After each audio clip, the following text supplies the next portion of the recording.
Sir Felix, at paulit-ulit kong sinasabi, no, nag-ugat lang to dahil dun sa naging masikip na daanan dyan sa area po nila. Okay?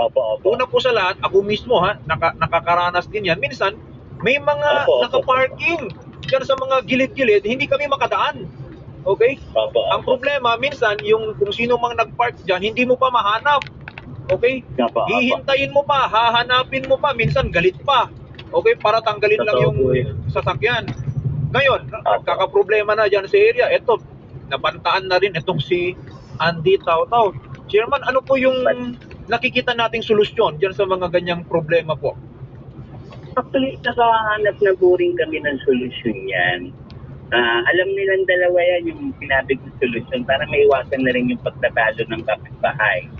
Dahil may malaki kaming tennis court sa tapat po niyan, yung tennis court ko na medyo hindi na po nagagamit. Sabi ko, maaari kayong pumarada ron, pero mayroong responsibilidad at obligasyon para hindi na maulit yung pangyayari na yan. Para nga ako magkasundo sila.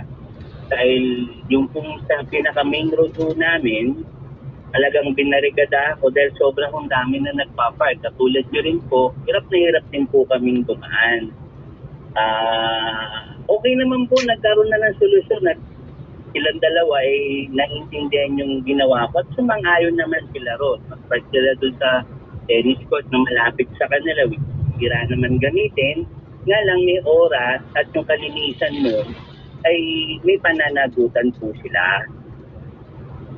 Okay. Hello, sir. Opo. Hindi, Chairman, no? Kasi ito, meron naman na pong DILG Memorandum Circular patungkol sa mga public roads na dapat hindi po mag-introduce ng mga unnecessary obstructions. Okay? Ang sa amin lang po dito, total, ginawa na rin naman po ng national agencies ang kanilang obligasyon.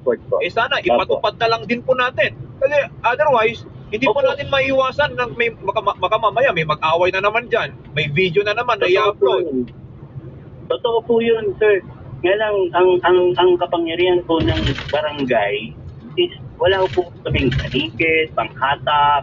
Kung ginagawa mo namin, namingi po kami ng tulong sa pamamagitan ng panghingi ng tulong sa MMDA, which is nasaksihan mo nila yung paghahatak po ng mga sasakyan doon sa may harapan po nila. Alam po nila yan at maaari nyo pong silang tanungin po dyan.